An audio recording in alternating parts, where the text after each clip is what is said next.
During the summer of 2012, a 20-year-old Japanese college girl lands in Bucharest, Romania's capital city. She was here to volunteer as a Japanese teacher, as a member of one of the largest NPOs in the world. However, her flight arrived in the middle of the night.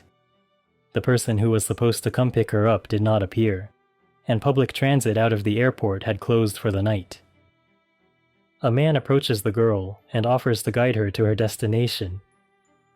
The girl, relieved to have found help, hops into a taxi with the man. This was the last time she was seen alive, and what happened to her later that night would horrify those hearing the news. This is the story of the Romania college student murder. Masuno Yurika, age 20, was a student majoring in English at the Sacred Heart University, an all-girls university located in Tokyo. She aspired to become a cabin attendant after she graduated, and was passionate in learning foreign languages. In order to gain more international experience, she became a member of ISEC. ISEC is a student-run NPO, with the main purpose of arranging volunteer programs and internships across borders, with branches in over 120 countries and over 40,000 members. It is one of, if not the single largest organization of its kind. In 2012, Eureka was tasked by ISEC to volunteer as a Japanese teacher in Craiova, Romania. She would need to fly from Tokyo to Vienna, from Vienna to Bucharest, and then take public transit to her final destination. Looking at her Twitter account on the weeks leading up to her journey, she was initially excited, commenting on how kind the Romanian counterparts were during orientation meetings on the internet. Although she did display some concern regarding having to travel halfway across the globe alone, she was reassured by the fact that someone will be waiting to pick her up at the airport in Bucharest. The final leg of the journey from the airport to Craiova, using public transit, would be the most difficult. And having someone to guide her was encouraging, especially considering her flight would be landing in the middle of the night. However, on August 14th, the very day of her departure, Eureka was told by ISEC members that the person who was supposed to pick her up in Bucharest would not be able to make it. She was given this news at Tokyo Airport, mere hours before her flight took off. Eureka literally broke into tears from fear of having to travel by bus and train in the middle of the night, in a country she was unfamiliar with. She tweets that she briefly considered calling the entire plan off right there, but after some encouragement by ISEC members and friends who had come to send her off, she gathers herself and jumps on the flight to Vienna. She would continue to make tweets after arriving in Vienna. Arrived in Vienna, I bought some violin-shaped chocolates, enjoying the transit. I still can't believe I have to travel 3 hours alone in the middle of the night once I get to Bucharest. It will be a miracle if I make it. And finally, off to Bucharest. This would become the final tweet Eureka made. Her flight landed sometime around 9 p.m., and by the time she got through the passport checks and collected her luggage, it was well past 10. She would have to take a bus to a nearby train station, but to her horror, the final bus for the night had already left. As Eureka was asking people for directions, she catches the attention of this man, Nikolai Vlad. A young Asian girl in Eastern Europe asking for directions near midnight must have stood out. Nikolai approaches the girl and offers to take her to the train station via taxi. Eureka, probably desperate at this point, agrees, and gets in a taxi with this man. However, after Vlad says something to the driver in Romanian, the taxi begins to head in a direction opposite to the train station Eureka wanted to go to.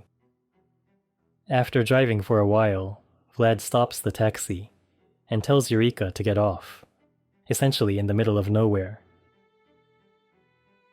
The next day, around noon, a local walking to a bus station notices what appears to be a body on the side of the road. The police are called, and the body is quickly identified to be Eureka by the passport she had. The body had obvious signs of assault, countless signs of blunt force trauma, with the direct cause of death being asphyxiation. Vlad is arrested within the same day. Surveillance footage showed him getting into the taxi with Eureka, and it didn't take long for the police to find him due to his criminal record. He had a history of assaulting women, with the oldest being 86 years of age. Because the death penalty does not exist in Romania, Vlad was sentenced to life, and is presumably still serving to this day. When news of Eureka's fate reached Japan, ISEC, the organization that had arranged her trip, was immediately the target of controversy.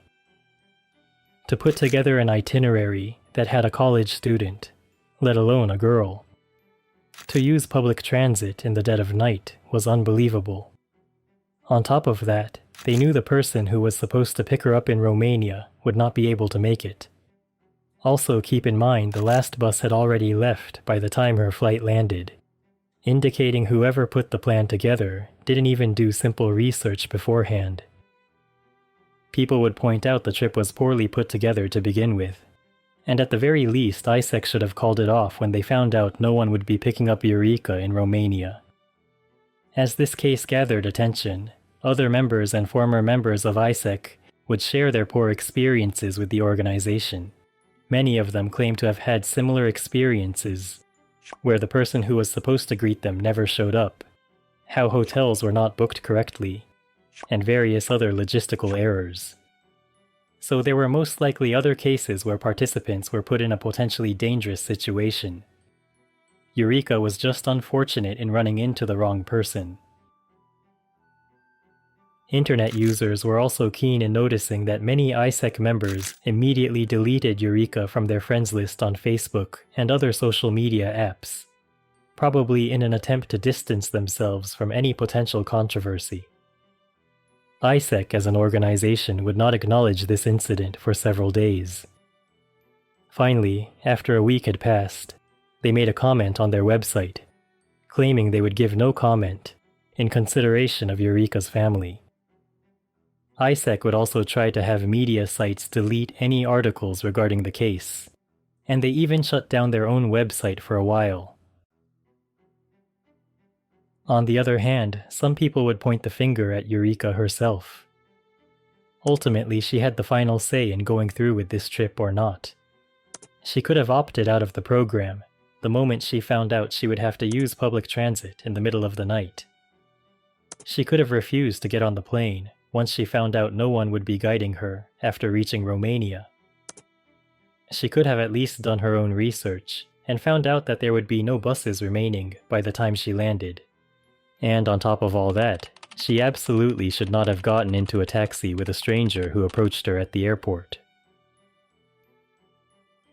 Romanian media would mainly voice this opinion when broadcasting Eureka's case in the local news. It was insane to get in a taxi with a man, not knowing where exactly he is taking you. The local media also pointed out how she got into a taxi that was not at the official taxi loading area of the airport, which any well-traveled person should know not to do. In Eureka's defense, Japan is a country with a very low crime rate, so she might have underestimated the risk she was taking, especially in her state of desperation. Also, she was only 20 years old, most likely with little experience traveling alone overseas. Nevertheless, Romanian media would comment, "The girl may have been studying English at school, but it seems she did not study common sense."